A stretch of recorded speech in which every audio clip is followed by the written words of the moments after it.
Okay, we are now live. Good evening, everyone, and welcome to our another edition of LinkedIn Local Philippines, Metro South, LinkedIn Live. Okay, so once more, in a few minutes, we are about to begin for building revenue streams with e-commerce. Okay, so once more, the intent is simple to help out our kababayans. Okay, especially in this times, hard times. Okay, yep. So we're hoping that as Miss Janet shares to you her techniques, you can apply that and yeah, earn an income for yourself, be financially stable, and help out our families. Okay, so once more, joining us, our speaker for tonight is Miss Janette Toral, the e-commerce guru of the Philippines. Yep. So, yep. Short announcement. If you're into digital creativity, digital arts, okay, creativity with regards to technology, inviting you to join us in Digital Creatives Philippines. Okay, so your host for tonight. Please connect with me in LinkedIn. My name po is Jomark uh, Bakira. So once more, in a few minutes, we are about to begin. If you think by learning how to do e-commerce is beneficial to someone you know, please invite your friends, family to join us this evening for building revenue streams with e-commerce.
Okay, so before we begin, shout out to our friends who are currently watching us in LinkedIn. Good evening, Sir Holland Montoya, Sir Joel Bautista. Good evening, Sir Randy Rubio, Sir Dennis De Silva. Good evening, sir. Miss Mitzi, hi to you, Miss Mitzi. Miss Isa Biko. Good evening, ma'am. Thank you for joining us. Okay, and joining me this evening, our resident Keto Keto Master. Yep, I'd like you all to welcome Sir Tito J. Yeah, good evening, Sir Jong. It's been a while. Yep, I immediately have you in mind when I heard about e-commerce. So hoping this, hoping to have your thoughts on this as well.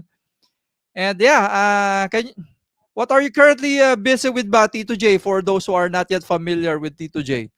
So sa Tito J's, we're currently busy launching and making our first product. Nag-launch na kami ng unang-unang product namin after 3 years. Yun yung flatbread na pwede sa low carb tsaka sa mga sugar free.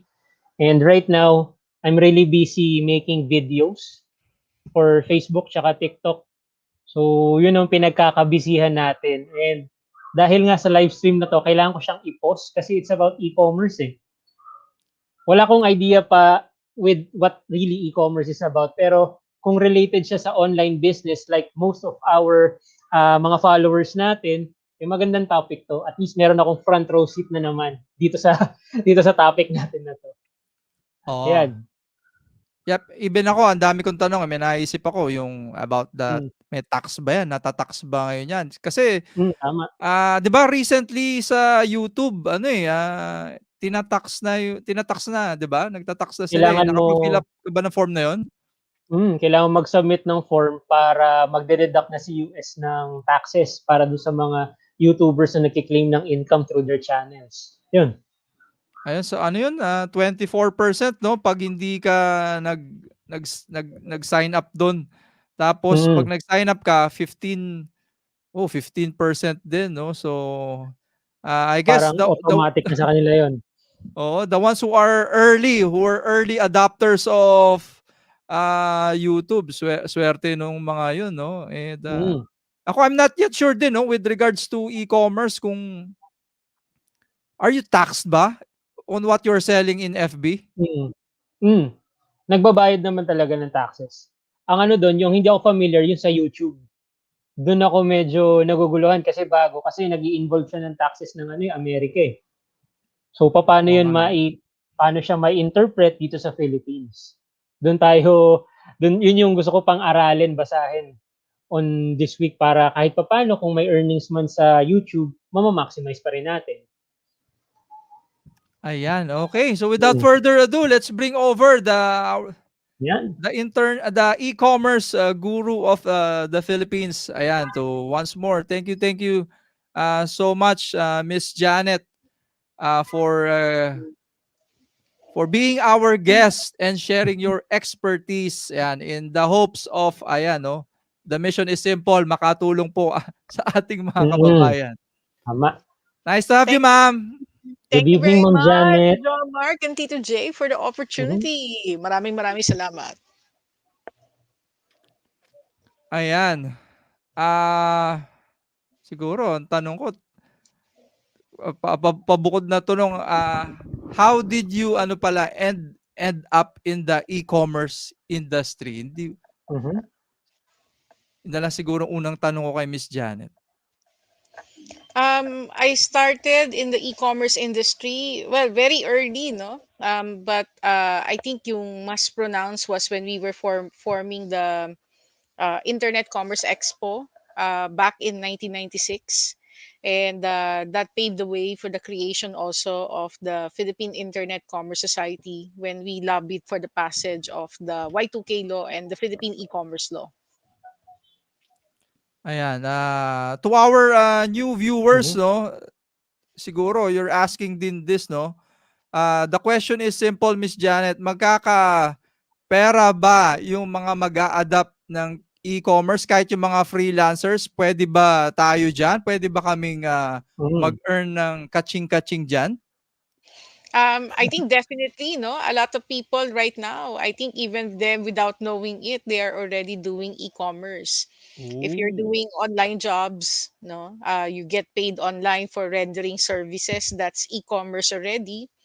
If you are selling goods like kagaya kay Tito J, he's already doing e-commerce, definitely.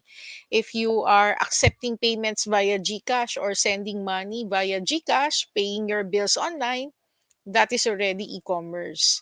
So Wow. any form of electronic agreements, whether commercial or non-commercial in nature, according to RA 8792, is e-commerce. Yung parang may narinig ako bagong app ngayon, ano eh, Tito J, yung Miss Janet, yung Vigo. E-commerce ba yun? Classified ba yun? Di ba kayo familiar doon? Vigo? Kailangan ko siguro makita. I-check natin. Baka type, Oo i-type eh. mo sa chat box para Parang yung mga kabataan yun ang kinakabaliwan eh. i-type natin Vigo, sa chat tapos box. may mga digital currency din siya eh.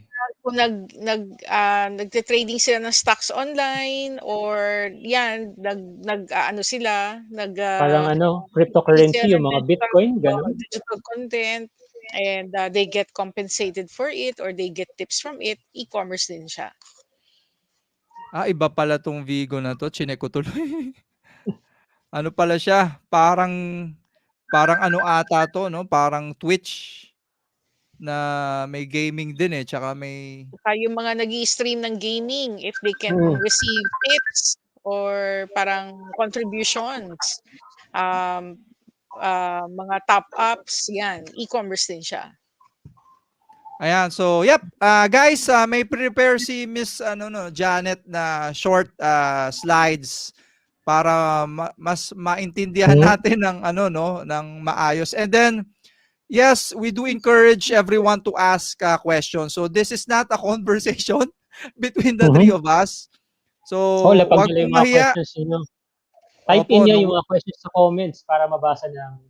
Yeah, even before we have a conversation with Miss Janet. Miss Janet prefers questions. So if you have that lingering questions, please comment down below. Ayan. Okay, so let's make this more interactive, 'di ba? Syempre, two-way communication. Encouraging everyone once more to drop down your questions. Wag lang daw po mangungutang. No utang. No utang, Pangpuhunan please. lang po. Okay, ayan. I'm gonna be adding Miss Janet's Okay, so let's begin with this session. John Mark. Yep. Okay, so my topic for this evening is all about how can we build revenue streams with e-commerce, no? Yun yung parang nabigay na topic sa akin when John Mark contacted me about this session. And I'm very glad and very thankful for this opportunity kasi syempre marami tayong pwedeng matutunan pa pagdating sa topic na to at sana makatulong sa inyo. Yes. When I first thought of this project o itong LinkedIn broadcast. By the way, this is my first time to live stream on LinkedIn. So I'm very thankful for the opportunity, Jo Mark, no. Kaya nag-yes kagad ako when Jo Mark invited me for this, no. And I think when people talk about e-commerce, marami silang naiisip eh. Parang lalo na tong sa topic natin na how can we build revenue streams, no. People will think of how can we benefit from this, how can we use this technology, especially now that we have to accept the reality na a lot of us will be staying from home for quite some time. So since we're gonna stay at home for quite some time, and a lot of people now are there's a segment of our population na floating, displaced, no, lalo na yung mga educators na nakabakasyon ngayon kasi bakasyon na sa school year. So there's a lot of uncertainty in our minds right now, and I think thinking about how can we build revenue streams with e-commerce is very important. Of course, there are a lot of concerns in that aspect. Like for example, people will be asking, pahirap yata magnegosyo online kasi the people are there are a lot of competition, no? Pero at the same time, our audience is very distracted. Like for example, a lot of people may be watching us right now, but they are also maybe watching something on Netflix or maybe chatting with a friend on their mobile device. So definitely there's a lot of distraction. There's a lot of competition. When you started your online business or your online racket na parang feeling mo you have a competitive edge because masarap yung luto mo, pero a week Mm-mm. later or 2 weeks later, you have a competitor out there Oo nga. whose recipe and preparation may be better than yours, no? Maybe more price Mhm. competitive. So it's a very tight market. So kaya doon din pumapasok yung commoditization, no? When there are too many choices or options available in the market. So I guess that's why when we talk about building revenue streams online, we have to think about our strategy. Is it going to be reliable? What are the prevailing conditions in the market and how are we going to be affected by it? And then, of course, we also have to look into our capacity. Do we have the technical capacity to make this work? Do we also have the leadership capacity to make this work? When we talk about leadership capacity, bakit parang nag-e-echo? When we talk about leadership capacity, we're talking about yung determination natin, no? Kasi syempre, e-commerce is a long game, no? If you're imagining that e-commerce will be easy money, na you're gonna Mm-mm. get returns right away, that is a unrealistic expectation siya, no? Ah. Kasi like any other business, meron tayong tinatawag na investment. And of course, your target market, no? Um, they will be distracted as well, no? Kaya ang tanong doon, are we providing the right value? And then, note that mahirap din masabi meron tayong loyal customer because there will always be a new players out there, Mhm. especially now that with limited resources, a lot of Oo. people also want to save money and want to get the best out of what they're paying for. So we're always on the lookout for great bargains or great service offerings out there. Kaya I guess with the current pandemic situation, although all of us wanted to be entrepreneurial, especially for a lot of people out there, I think the common question for a lot of the players today, will I survive? If you're a service provider, will I have continuous clients that will avail of my service? If you are an online retailer, will I have enough clients also who will continuously buy from me or order from me and not be swayed by competition? So I think I designed this presentation also with the way I present affiliate marketing. Kasi when we talk about building Mm. revenue streams through e-commerce, there are many ways kasi that we can build revenue streams. One way is by offering your expertise, no? Like halimbawa si Jomart, forte niya yung may mga IT skills siya, no? Pero at the same time, forte mo rin gumawa ng digital content. And you get paid perhaps for rendering that type of service to your client. So that is what I would refer to as a guru service. Kay Tito J na nagbebenta siya ng mga keto-related products, that is an example of retail. Meron din Mhm. tayong tinatawag na membership. Like for example, pwedeng let's say kung si Tito J magkakaroon siya ng product later on na magbabayad ka ng 1,000 per month, makakakuha ka ng keto box sa kanya every month. Depende do Mm. sa choice mo. That is an example of a membership service. Or pwedeng halimbawa si Jomart, pwedeng sabihin niya na meron siyang membership na for 1,000 per month, meron siyang ino-offer na advertising exposure para sa kanyang mga members, no? So I guess it depends on ano yung gusto nating i-offer for membership. But I think if you want to become a must-have, at the minimum, I believe you should have these three as a business model.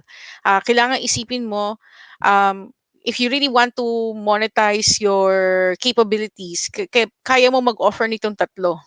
Can you offer your services and get compensated for your services? Can you offer something that people can buy on retail, whether in the form of a product or service? And will people be interested in availing your services to the point that they'll be willing to pay you on a monthly basis just to continuously avail that service that you're offering? Another thing that you need to think about is, do you have a long-term sustainability strategy, no? So kapag gusto nating mag-monetize with e-commerce, the challenge of any e-commerce online store, whether online store or online service, can you sustain it? Pag sinabi nating sustain, Yes. um, pag sinabi kasi natin sustain, it's not just about just sticking to Well, what you have. Can you continuously grow? Can you continuously expand? And let's say, kung for example, let's say for one reason or another, si Tito J magkaroon siya ng magandang opportunity sa being a mm, service provider. Let's say maging consultant siya o maging something else siya. Does that mean mamamatay na yung business niya? Meron ba siyang strategy in mind na pwedeng somebody else can continue the business? So sabihin, kaya ba siyang ma-sustain, whether through your own resource or meron kang transition program na nakikita rin later on that your business can be sustained by others, no? So hindi magdaday yung product or service mo with you when you stop. And I think yun yung importante, no, when we start thinking about sustainability strategy. Although wala naman talaga magic bullet for that, no? Pero syempre, iisipin mo kasi later on how much revenue should you need to earn para masabi mo worthwhile ba yung ginagawa mo, 'di ba? oo nga. Like for example, Totoo yan. when you're selling products, magkano lang naman ang kinikita mo sa products? Mga 10% lang or 15%. Maswerte ka kung kumikita ka ng 20%, no? Unless you are manufacturing your own products or talagang may high volume manufacturing discount ka. Manufacturing ka. Pero if you can imagine, if you're earning like 20%, so ibig sabihin para kumita ka ng 20,000 pesos, kailangan ng benta mo nakaka 200,000 ka. Mhm. So, Ang dami magbebenta. marami, ganun ba talaga karami yung bibili sa'yo? At talaga masisiguro mo ba na ganun karami yung bibili sa'yo on a regular basis? Kaya sustainability is a big challenge kasi it requires a lot of effort and recognizing pa na you might not necessarily have a competitive edge. May competitive edge ka next month pero somebody out there can have a better store than you next month. No? So that's Oo how nga, oo. competitive the market is. And I think ang isa rin nating titingnan kapag gumagawa tayo ng mga e-commerce initiative, whether product or service or membership, um, does it add value to your market? And um, pag sinabi natin nag-a-add siya ng value, hindi yung nakakapagbigay ka lang basta ng benefit, no? Does it also create opportunities? Meron ba siyang tinatawag na parang ripple effect, no? So for example, Oo. halimbawa, ano ba magandang example? Okay, let's say bumibili ako ng products kay Tito J, pero nag-a-add siya ng value sa akin since may product siya na mag-enjoy ako at masusupport yung aking keto journey. Pero does it create opportunities for me beyond just being a consumer of the product? So, ano pa yung opportunity na mabibigay niya sa akin outside of it? Kasi kung Hmm, limited yung opportunity na parang hanggang one step lang yung opportunity, after that tapos na. Madali rin, walang yung pagkakaroon ng long-term sustainability ng relationship sa customer. Hindi mo rin mhm. masustain. 'Di ba pinag-uusapan natin ngayon yung market forces Yung supplier mo, pwedeng Oo. competitor mo na later on. Yung supplier mo ngayon na nagsusupply sa'yo, let's say ng Iblay Rice, pwedeng later on siya mismo magkakaroon na siya ng e-commerce store. Supplier mo na siya, Mhm. pero may e-commerce store na rin siya. Tapos yung mga produktong nilalagay mo sa store mo, pag tagal-tagal, may website na rin sila, mas maganda pa sa'yo, mas malaki pa, tapos mas marami pa silang produkto. So, kaya, kaya kaya ang tanong doon is kung nakikita mo may potential na lahat ng partners mo, even your customers na pwede mo rin maging competition, ano yung pwede Oo mong nga. gawin para you can add value, para kung possible na magiging competition mo rin sila in the future, why wait? Baka pwedeng maging partner ka na lang nila, no? So, Mhm. don't let the box stop na hanggang customer lang sila. Baka pwedeng bigyan mo na rin sila ng business opportunity para lalo na kung magiging loyal sila. Kung yung suppliers mo, pwede mo rin maging competitor in the future dahil magtatayo rin sila ng e-commerce site. Ikaw na magtayo ng e-commerce site para sa kanila, 'di ba? So Gawin mong maraming reseller. kaya kailangan yung pag-add ng value. Hindi parang ano lang siya, one dimension lang siya, no? Kailangan multi-dimension ang tingin natin sa kanya, mas malalim para Oo kumabit nga, yung 'no? long-term sustainability. And Teka then of course, kapag pinag-iisipan din natin yung building revenue streams with e-commerce, we should also think about um, yung e-commerce initiative ba na gagawin mo, does it strengthen your presence? Um, does it share hmm, your why? Does it communicate why you're doing what you're doing? Kasi may mga initiatives na hindi siya nakaka-strengthen ng presence. May mga initiatives na nakaka-strengthen ng presence. So, iisipin mo, kapag ako ba nilagay ko yung product ko rito o kung ako ba makikita akong naglalagay ng content ko rito, will it add value to me or will it diminish my value?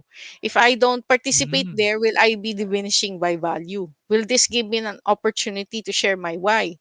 Kaya nga kapag halimbawa sabihin nila na gusto ko sa sarili ko lang, ayoko sumali sa mga marketplaces, yeah, that may be a viable reason. Pero pero sa iba, para makita talaga nilang legit ka, kailangan makita ka nila sa marketplace. No? Parang oo kung nga. nasa marketplace ka, mas legit ang tingin nila sa'yo. Mas competitive ang tingin nila sa'yo. Mas tingin nila sa'yo, hindi ka fly by night kasi nasa marketplace ka. Ibig Oo nga. sabihin, vetted ang products mo ng isang marketplace. Kaya mo makipagsabayan sa mga players. So, minsan may ganun ding perspective, no? Although, that is very subjective. Pero dapat yung whatever presence that you will have, like magli-LinkedIn ka, magfi-Facebook ka, sasali ka sa mga marketplace platforms, mag-participate ka sa mga webinar events, magiging part ka ng isang consortium. At the end of the day, it should add value to your presence at kailangan maging stand out yung why you're doing what you're doing. No? Kailangan clear siya. Another thing that we have to take note of when we think about building revenue streams in relation to e-commerce, will this give us an opportunity to improve our skill set, yung ating experience, yung ating reputation? Kasi kung sasali ka lang doon, parang wala lang, magbenta ka lang. Walang challenge yun eh. Kailangan lahat ng sasalihan mo, nakikita mo, there's an opportunity for you to improve and become better in what you do. Okay? Kailangan lumabas na magaling ka, gagaling ka, no? Yung pagsali mo rin doon, mas magle-level up yung experience mo, and as I said earlier, uh, it strengthens your presence. So dapat may pogi point siya pagdating sa ating reputation, 'di ba? Kailangan maramdaman natin na meron siyang boost sa ating reputation. Ayan. So I don't know kung ah ano tingin niyo? Okay na ba tong tips natin o dadagdagan pa natin? Ang naglilinger, Miss Janet, sa isip ko hanggang ngayon yung ano, add value, eh. Totoo Oo, yun, eh, yung add parang value.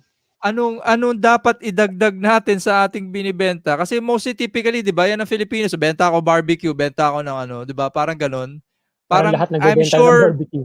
oo nga, eh. I'm sure karamihan sa atin ngayon, eh, gano'n yung mindset, eh, 'di ba, benta lang. Hindi natin iniisip yung yun nga, yung sinabi niyo kanina, Miss Janet, na add value. So, Kung yun yung paano ba naglilinger mag-stand sa'kin. out. Oo. And, Yes, from this yes. yeah, yeah.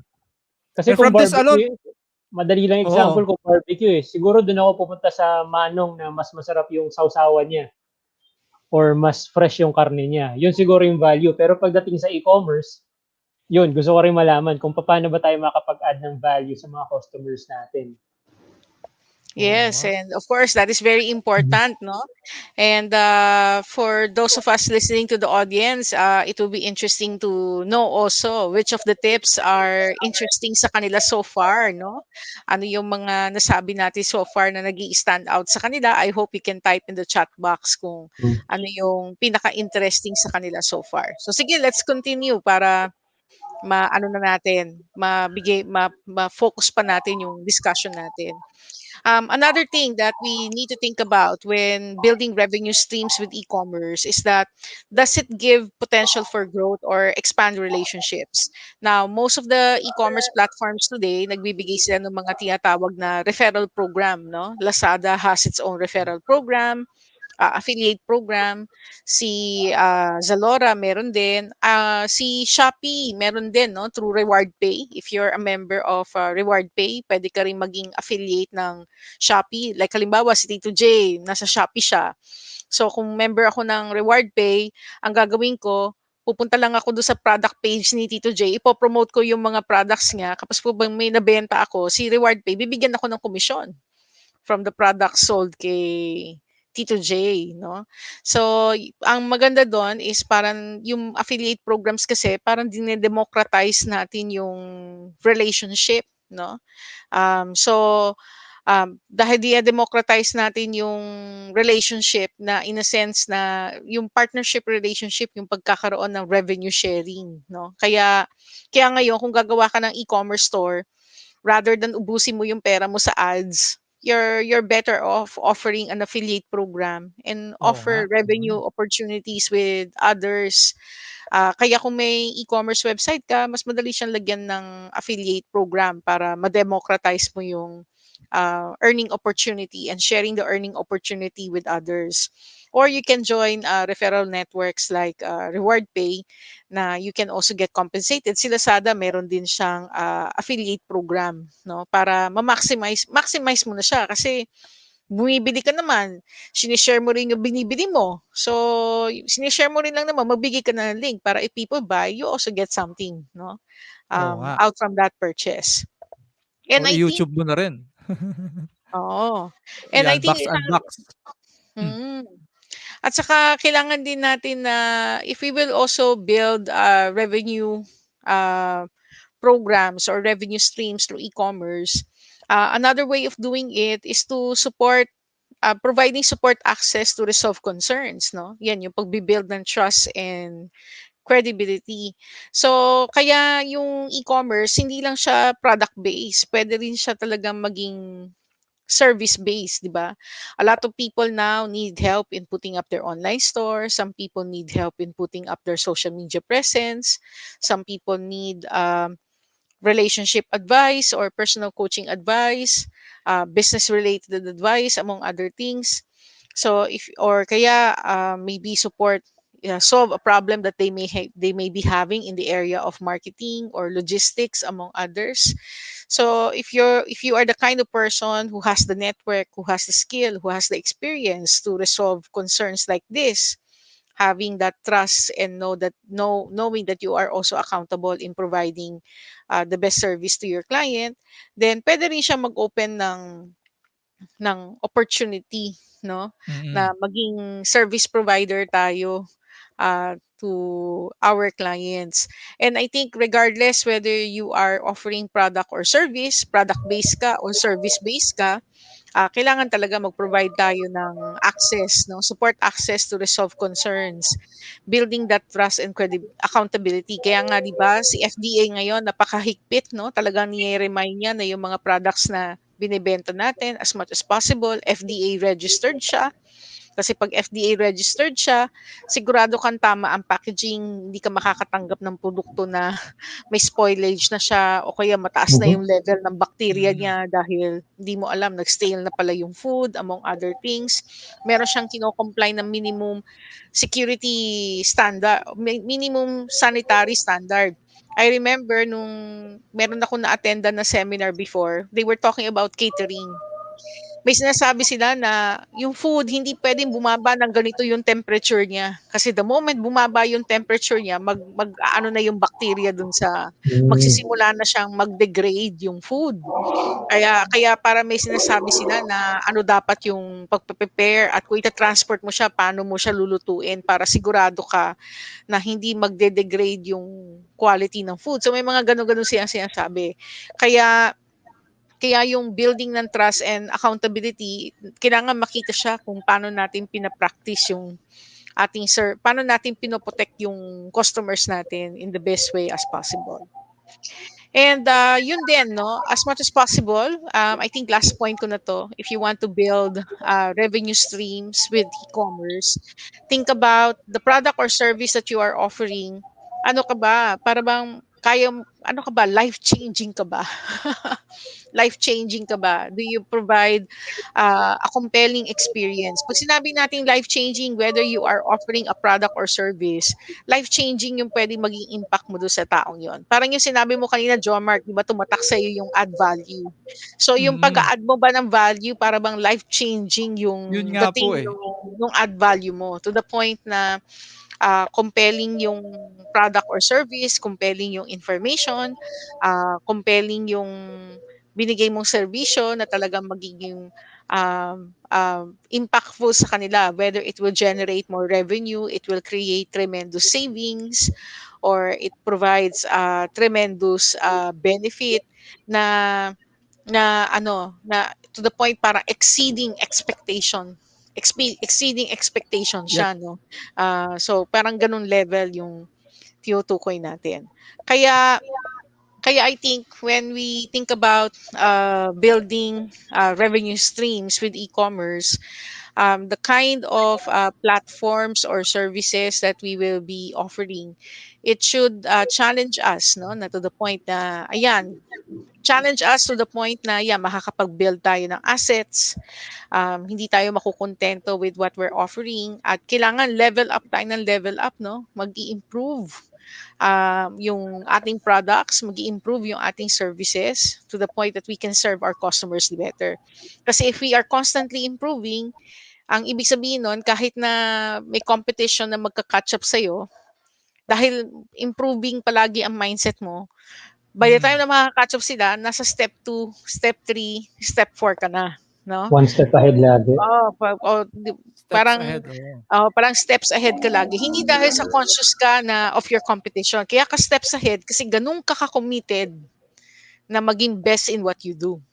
Ganun ka ka-committed in adding value to your customers. Ganun ka ka-committed na you want to be the best in the game. Na it's not about your competition. It's always about outperforming yourself, no?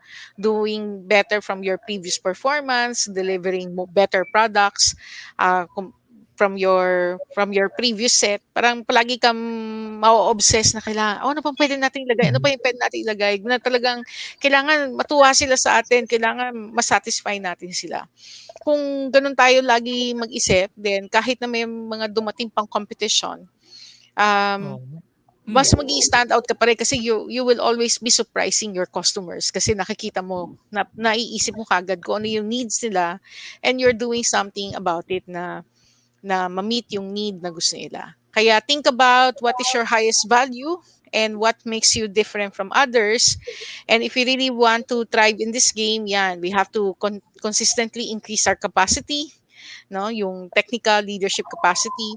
And of course, para mag-click tayo sa e-commerce, we should dare to influence more people to buy our products and services, and build momentum. Kasi momentum is a leader's best friend. Kailangan escalating ka. Para bang ang momentum mo pataas, hindi yung malakas ang benta mo ngayon, babigla kang babaksak. Tataas ulit ang benta mo, babaksak na naman. Pag ganun, walang momentum yun. Kailangan merong momentum. Of course, maraming nangyayari, pero hindi pwedeng ganun-ganun. No? Kailangan talaga Mm. continue siya. And that's the only way na makakasurvive tayo. So thank you very much, and I hope na for people who have questions after watching this video, they can contact me on LinkedIn, or they can also contact me on Facebook. They can avail of a free 30 minutes consultation session. if they have questions about their revenue generating initiatives through e-commerce. Thank you very much. Okay, ayan. So, yep, naku, may tumatak na sa isip ko. Iisipin ko na 'to hanggang bukas, mamayang gabi pagtulog. Ayan, so yep, encouraging everyone to yeah, to ask questions. Ayan, so bigyan muna natin sila ng onting time. Okay, ako nakalista na yung mga questions ko. Ikaw sir JP, ilista mo na rin. Siguro Yeah, meron ng while mga wait ano. mm, while waiting for their questions. Okay, siguro paparaffle lang ako ng mabilis sa mga nagtiyagang mag-ano, mag-register. Ayan. Okay, so yep, paraffle tayo mabilis lang.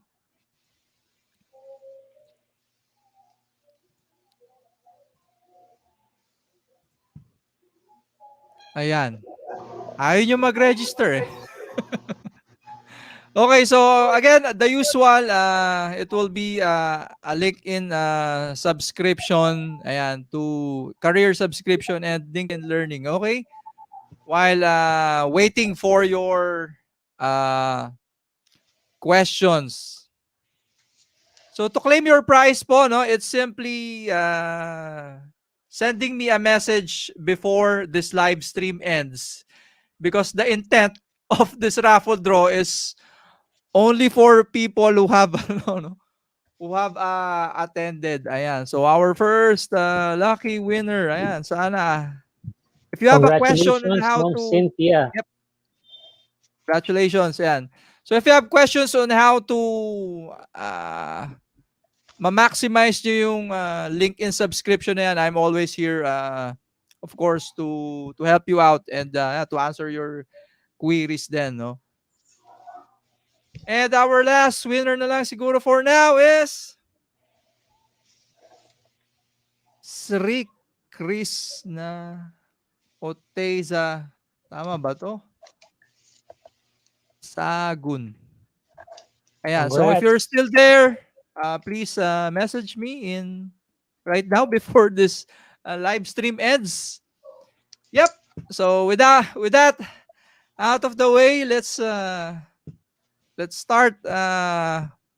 Let's bring in those ano ba yan? Exploratory questions. Sige, I'll give the floor to you, Sir JP muna. Sige. Simulan natin doon sa napaka-interesting na reward pay. Kasi ang kwento kasi nito, naging trend last year since nagkaroon ng pandemic, yung paggawa ng content, yung pagba-vlog. And apart from vlogging, ang pinag-uusapan lagi ng vlogging community is yung monetization. Paano ba natin pagkakitaan itong pagba-vlog natin? So nakama-cross ko yung affiliate marketing, though wala pa talaga akong idea kung paano ka kikita sa kanya. Like, kung paano nyo kunento, Ma'am Janette, no? Kasi ang alam ko, kukontakin ka ng company to promote their products, pero physical yon. Yung sinasabi niya sa reward pay is parang automatic siya. Tama po ba? Kailangan mo mag-sign up as influencer. And then, pagka-sign up mo as an influencer, yun, pwede ka na mag-generate ng links. Tapos yung links na yon, pwede mong i-add sa website mo or i-share mo on social media. So, when people start purchasing sa'yo, I mean, purchasing through your link, whether the product that you shared or the services that you shared, automatic, magkakaroon ka ng tinatawag na commission. Tapos, the moment ma-hit mo yung minimum, like sa reward pay, pa na-hit mo yung minimum na $100, then mawi-withdraw mo na siya at income na siya for you. Or kung sa Lazada affiliate program ka naman sasali, meron din naman, marami pang merong mga affiliate programs dyan eh. Sa Lazada yata, I think kailangan naka-generate ka ng 1,200 pesos na worth of affiliate commissions bago mo siya mawi-withdraw. So, kung mahilig ka rin lang naman talaga mag-share ng products, ng mga shopping experience mo, then it's a good way also to monetize. Dapat kailangan lang talaga as much as possible yung mga sinishare mo talagang ginagamit mo na rin. Like for example, Totoo ikaw yun. kung mahilig ka mag-share gumamit ng equal o yung mga sweetener na parang keto safe na mga products. Mm. So at least kahit na mag-share ka ng mga products na nakalagay sa Lazada, Shopee, using your reward pay link, edi kung bumili sila, may commission ka. Maganda yun. Oo. Kasi So pandagdag nakakahinayang yung siya. gagawa ka ng content tapos tinanong sa'yo, "Uy, Tito Jay, saan mo nabili yan?" Ako naman binigay ko yung link tapos wala naman akong affiliate marketing doon. So, Oo. Mm. nag-share ako pero wala akong kinita. So, Ayun, at least kikita okey ka, 'tong 'di sa ba? reward pay. Mm. Ayan, I'm sure familiar dito si Miss Janet eh. Maraming tao na hindi na nagbebenta, ha? Hindi na nagbebenta pero what they're doing are affiliate programs. Can you Mhm. share to us, Miss Janet, yung kahit the top 2 na kilala nyo na magaling dyan sa top earner ng affiliate programs in the Philippines? Do you know any top 2 in your Um, mind? Parang mahirap naman na parang ano natin kasi siyempre income nila 'yan, eh. Maganda dapat sila Mm. ang mag-disclose kung paano sila kumikita kasi marami kasing paraan ng pag-earn. Affiliate marketing is just one of them. But the Mm. others can also be through sponsorship, 'di ba? Yung kagaya nga nung sinabi parang yung halimbawa, um, parang advertorial or sponsored post, ika nga, 'no? So that's another way of generating income. Or puwede rin naman na meron kang special program, like for example, meron kang membership and then part ng membership mo is binibigyan mo sila ng plugging, then that can also be another way. So kaya kung sino yung top, parang mahirap yata sabihin yon kasi hindi naman natin alam kung ano yung parang pinaka-revenue model na talagang ini-embrace nila. At saka yung mga Ah. income kasi covered yan ng data privacy law, 'no? Kaya dapat sila ang mag-disclose kung ano ang earnings nila. Oo. Ayan, ha. Ikaw, Sir JP, sa'yo naman. Ano, may question ako kasi kumbaga para din sa mga listeners natin na first time lang talaga ma-encounter yung word na e-commerce 'no. So if ever, lalo ngayon, kaka-declare lang kanina na magkakaroon tayo ng ECQ starting Monday. I have to double check pero may mga nakita na akong mga tweets tsaka post na magkakaroon nga ng ECQ. So e-commerce is a really viable income source. Para sa inyo, Ma'am Janet, ano yung pinaka-ideal na revenue source online, lalo dun sa mga gusto magsimula? I mean, they were working a 9 to 5 job tapos ngayon lang sila magta-try nitong e-commerce. Ano yung pinaka-ideal na masasuggest nyo na maganda talaga pagka nagsisimula pa lang? I think they should really align to something that they are very familiar with. Like halimbawa, kung magaling siya sa food, magluto, then pwedeng dun siya mag-start, no? Kung halimbawa ang skill niya ay services, like halimbawa magaling siya sa financial planning, then pwedeng dun siya mag-focus. So depende yan eh, dun sa person kung nasaan siya magaling. Para kasi kung you're gonna focus on something that you are good at, then or you're highly familiar with na para masasabi mong credible na resource person ka for that topic dahil kaya mo siyang ikwento kahit nakapikit ang mata mo sa sobrang familiar ka sa kanya. Then do'n ka puwedeng mas mag-thrive 'no. Like for example, yung mga gamers natin marami diyan magagaling maglaro, 'di ba? Kaya ngayon meron tayong mga streamers na tinatawag, Mhm. mga game streamers, na-monetize nila yung galing nila sa paglalaro 'no. So gano'n pa rin, kung saan ka magaling do'n ka mag-focus. That's my suggestion. At Ayan, Narinig niyo yun. tignan mo yung saan ka magaling tapos iisipin mo, "Paano ko mamo-monetize 'tong galing ko?" So halimbawa kung ang galing mo ay nasa, um, let's say ang galing mo nasa, may fashion sense ka 'no, magaling ang fashion sense mo, magaling ka mag-makeup, then puwedeng do'n ka mag-focus sa mga gano'ng klaseng products. O kaya 'yan gawa ka ng content teaching people how to do it or how to dress better, then 'yun ang i-monetize mo. Hmm. ayan. Any, ano po, recommended e-commerce, softwares you have in mind, Miss Janet, or platform? Ang sina ko lagi kung wala siyang technical skills, maganda mag-start na lang siya sa Shopify. Pero kung ano naman siya talaga, techie rin siya at gusto niya marami siyang magawa dun sa store niya, then puwede rin naman siya mag-ano, WordPress 'no. Of course merong Wix at mga iba't ibang pang platform.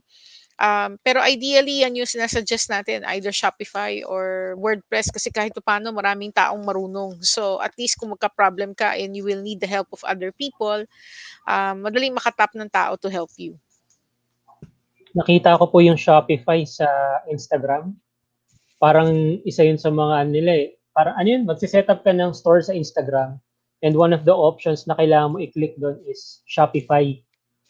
So, sakto yan yung dapat yung tatanong ko, Sir Dom. Mm. Tapos meron naman siyang trial na you don't have to type in your credit card para masubukan mo muna siya at, and tingnan mo if it's for you. Tapos puwede mo siya i-connect sa Facebook mo, 'yan, as you said 'no, sa Instagram. Hmm. Para I think yung Instagram shop mo naka-connect sa Facebook mo. So, kahit papaano then madali mong ma-manage yung iyong presence. Pero kung halimbawang multiple store ka, I think puwede mo rin sigurong tingnan si, OmniRio. Si OmniRio puwede kang ilalagay mo dun Rio. lahat ng products mo tapos puwede mong i-manage yung Lazada mo, Shopify mo. And I think there's another site that you can also manage para yung iisa lang yung listing na mina-manage mo kaysa sa hiwalay-hiwalay mina-manage mo several Palipat-lipat ka ng listings. websites. Isang listing lang. Kasi parang ganun po yung nangyari sa akin recently, eh. Nag-upload ako sa Facebook, nag-upload ako sa Instagram, nag-upload din ako sa Shopee. So, imagine the process of uploading items one by Oh, one, tas so straight ito lang. parang isa lang ang diyan ka lang mag-a-administer. Rio. Oh, So parang Hootsuite pala ng ano yan, no? Hootsuite, kumbaga sa para social media magpaka-Hootsuite siya. management. Oo. Mm. Pero I think yung hindi ko lang sure yung Facebook, pero kasi sa Shopify kasi may auto synchronization na siya sa Facebook shop mo, eh. Okay. Okay. Ayan. So ako naman, Miss Janet, I do ano po kasi, video courses. Do you have any recommended platform or na gamitin ko na instead of serving the top massive online course creators? Siguro depende sa audience mo. Ako, I tried selling video, para bang video courses through Vimeo kasi ako doon talaga naka-store yung mga videos ko. Of course, you can create a WordPress website tapos lagyan mo lang siya ng Learn Dash na plugin. Meron Mm. ding mga ano ngayon, 'di ba, yung mga LMS, no? Merong mga Thinkific, among other things. Um, Siguro depende kung nasaan talaga yung audience mo and how will they pay.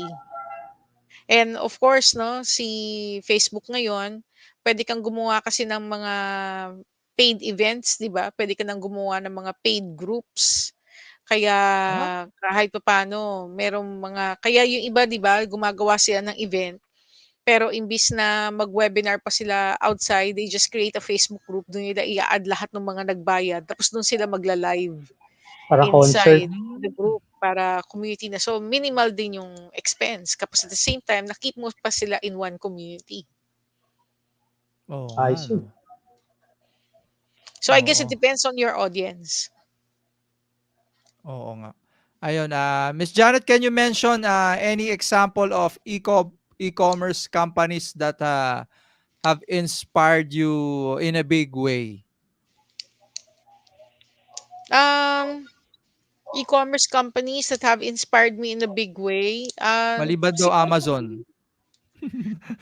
well, lahat naman sila inspiring naman. Marami naman diyan mga inspiring, no? Of course, Yep, yep. eToro is a very Ah, inspiring e-commerce platform kasi naging innovative sila by offering copy trading, enabling more people to trade stocks online even without that much knowledge and just copy other people to do it, no? So, I really like yung style ni eToro. Of course, we like Lazada kasi meron silang affiliate program. So, number one sila, magaling sila mag-marketing. Pero at the same time, they also allow other people to earn from them, no? Either as a merchant or as an affiliate. So kahit papaano, they democratize the earning opportunities for others.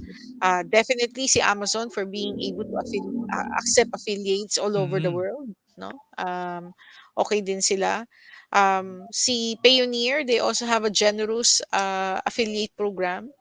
So when you refer people to sign up for Payoneer and they receive payments, meron kang makukuhang fee, no? Lalong-lalo na nag-start sila, talagang magaling yung very creative yung affiliate program ni Payoneer when they started. At saka maganda kay Payoneer, may office sila sa Philippines. So at least kung Oh. merong mga issues, alam mo na merong entity sa Philippines na pwedeng maging held accountable. If you're in the fashion industry, maganda rin yung affiliate program ni Zalora kasi may ambassador program sila, nagbibigay sila ng mga discount to their buyers. And of course, no, Shopee and Lazada for allowing individuals to become online sellers. Dati kasi para maging online seller ka, kailangan ano ka company ka. Ngayon, may mga schemes sila na pwede ka maging part ng cooperative para kahit paano, they will be the ones to take care yung mga administrative, mga compliance, no, para sa mga online sellers. May ganun si Lazada for their individual sellers. Yan. Ikaw, Sir JP. Speaking of na-mention niyo ma'am yung pagiging ambassador ng mga websites na 'to 'no, kasi I've had friends na pino-post nila online na, "Uy, tinanggap ako as an ambassador ng ganitong website." For example, Shopee, Lazada. Ito po ba ay kung familiar po kayo, pinipili po ba 'to or could I just message Shopee directly kung papaano mag-apply?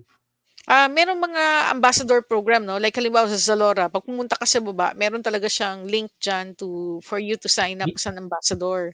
hmm, Yung iba naman talagang pinipili sila, tinatap sila ng mga agencies, no? But of course, there's no harm na lalo na kung meron kang proposal, pwede ka namang magpadala ng proposal and mag-express ka ng intent na you want to become an ambassador. And usually the revenue sharing there is through affiliate commissions. Unless talaga meron kang malaking community at meron kang mga events na mapapakita mo na mamo-monetize yung relationship sa community mo. tama. Oo. Baka po kasi Parang may ano yan, mga nanonood na influencers 'no, na parang hindi nila alam papaano i-mo-monetize yung content nila. Kailangan ako ba yung lalapit or hintayin kong hintayin kong ma-notice ako ng mga companies na 'to, parang gano'n po ba? parang ano yan, alam Kailangan ko talaga yep. ikaw ang gagawa ng initiative, ikaw talaga ang gagawa ng content.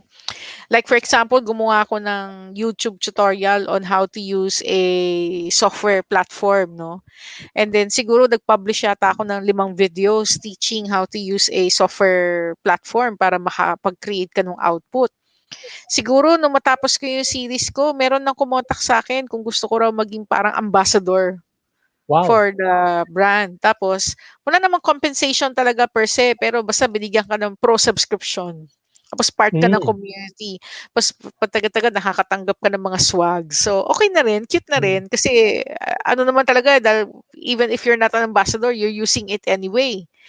Mm. So, parang bonus na lang yung maging ambassador ka. Mas mahirap yung itatap ka ambassador na hindi ka naman talaga user ng product. Parang i-develop mo pa yung love mo for the product. Unlike if you love the product already, parang lapitan ka to natural siya, become eh. an ambassador, hindi na siya hard sell kasi talagang active user ka naman ng product. Tama 'yun.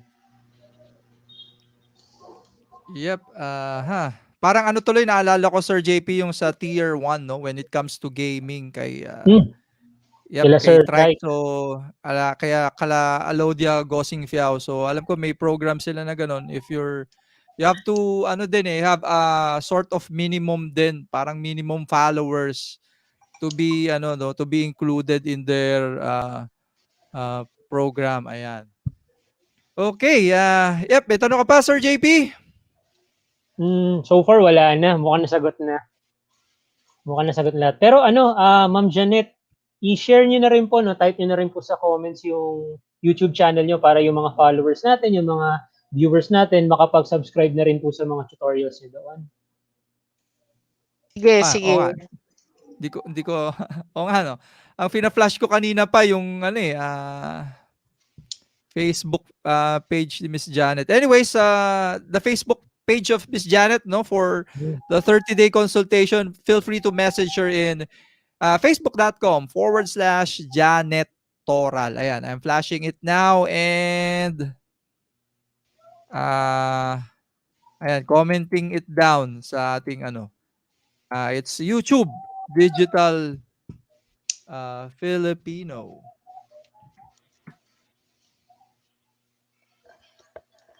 Ayan,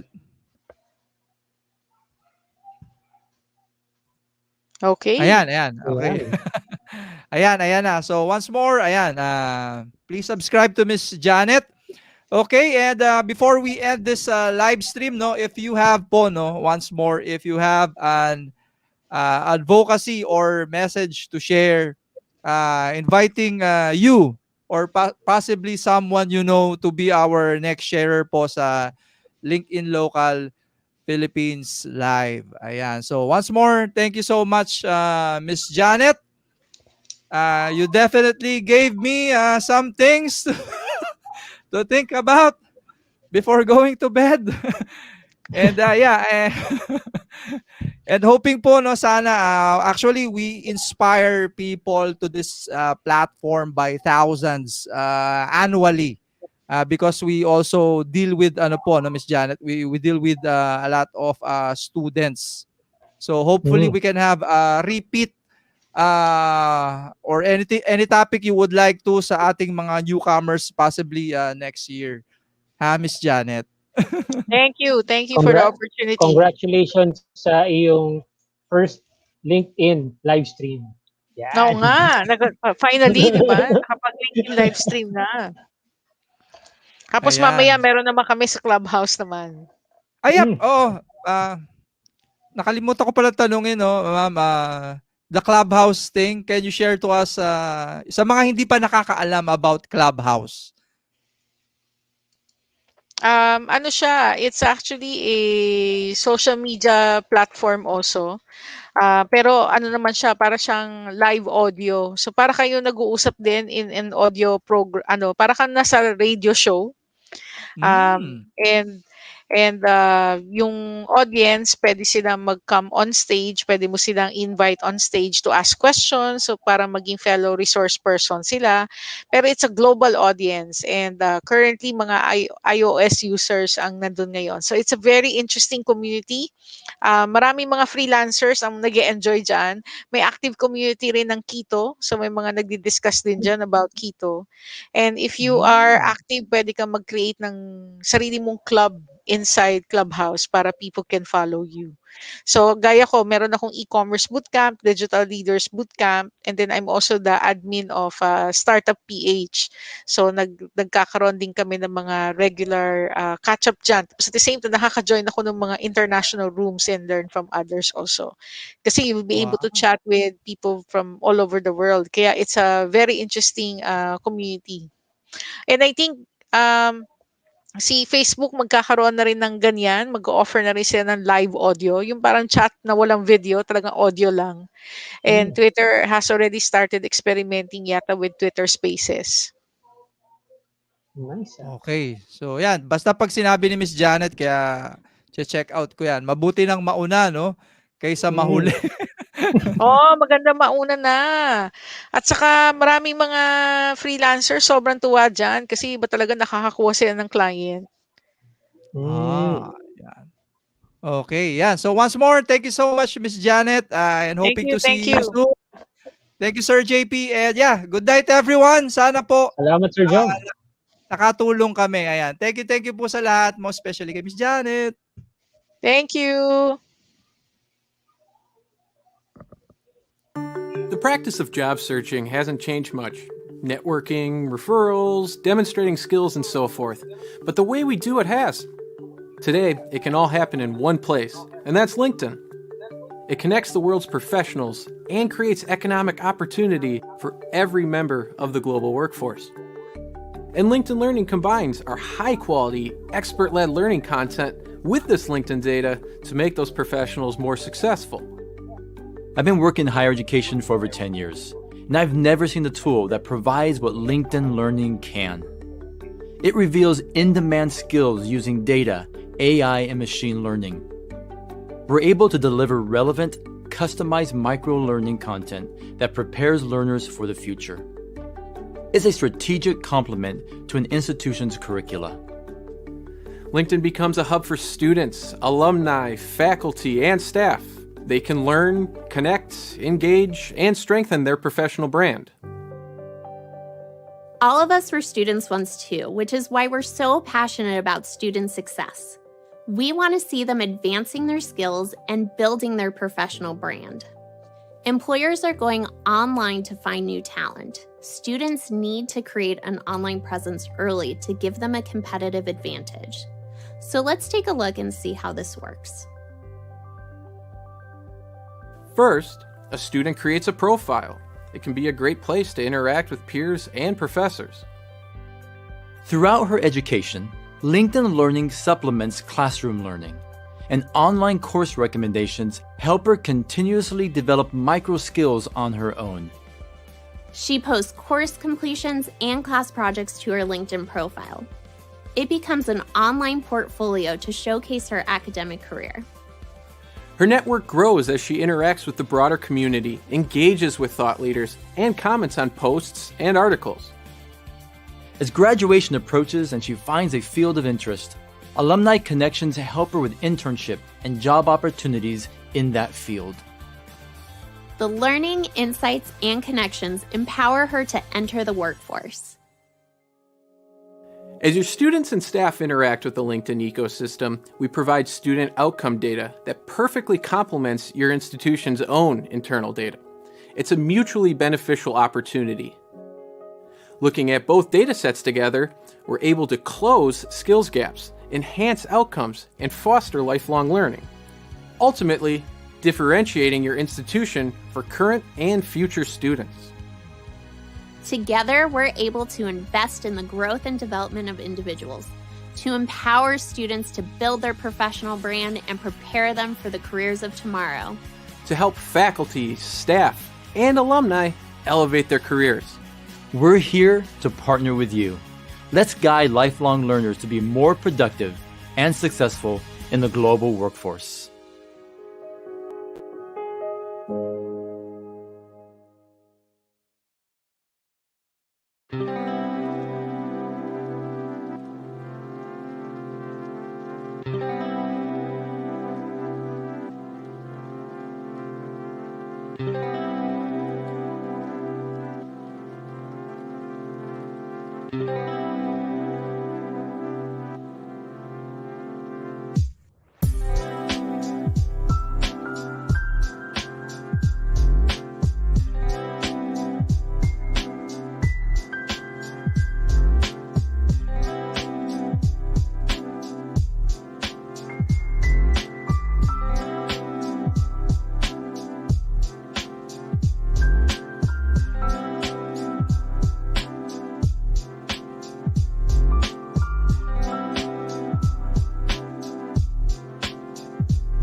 you.